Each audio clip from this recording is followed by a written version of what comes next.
ठाकरे बंधूंच्या संयुक्त मुलाखतीचा पहिला भाग थोड्याच वेळात पुढारी न्यूजवर। मुंबई महाराष्ट्रापासून वेगळी करणं यासाठी सत्ताधाऱ्यांच्या खटाटोप सुरू। राज ठाकरेंचा हल्लाबोल।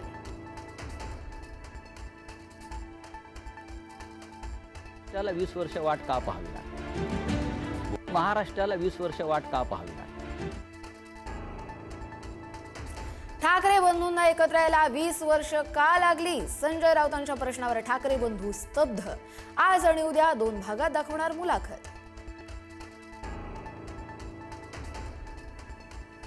मुख्यमंत्री देवेंद्र फडणवीसांच्या आज दोन मुलाखती। नागपुरात तर्री पोहे विथ देवा भाऊ, अभिनेत्री स्पृहा जोशी आणि भारत गणेशपुरे घेणार मुलाखत, तर संभाजीनगरमध्ये देखील प्रकट मुलाखत होणार।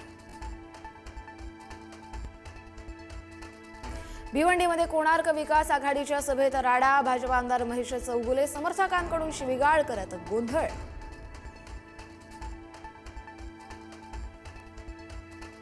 छत्रपती संभाजीनगरमध्ये इम्तियाज जलील यांच्या वाहनावरती हल्ला करण्याचा प्रयत्न। नाराज कार्यकर्त्यांनी जलील यांच्याच वाहनाला घेरलं। पैसे घेऊन तिकीट दिल्याचा जलील यांच्यावर आरोप।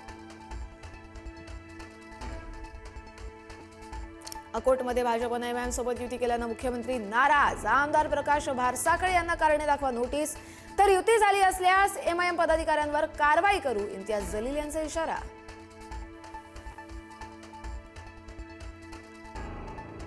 रवींद्र चव्हाणांची चूक फडणवीसांनी लातूरमध्येच जाऊन सुधारली। विलासराव देशमुखांचा महाराष्ट्राच्या जडणघडणीत मोलाचा वाटा। देवेंद्र फडणवीसांकडून विलासराव देशमुखांचं कौतुक। विलासराव देशमुखांच्या आठवणी पुसल्या जातील, रवींद्र चव्हाणांचं होतं वक्तव्य। सोनम वांगचुक यांच्या याचिकेवरती आज पुन्हा सुनावणी। वांगचुक यांची अटक बेकायदेशीर असल्याचा पत्नी गीतांजलीचा दावा। न्यायालयाच्या निर्णयाकडे सगळ्यांचं लक्ष।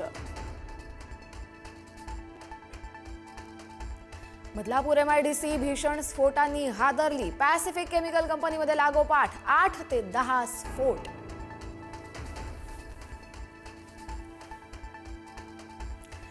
दौंडच्या पाटस अष्टविनायक मार्गावरील हॉटेलमध्ये गॅस सिलेंडरचा स्फोट। आगीत 9 जण जखमी। गॅस सिलेंडर स्फोटाचं सीसीटीव्ही समोर।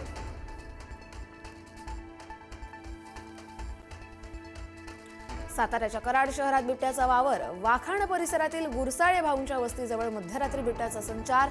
परिसरातील शेतकऱ्यांमध्ये भीतीचं वातावरण।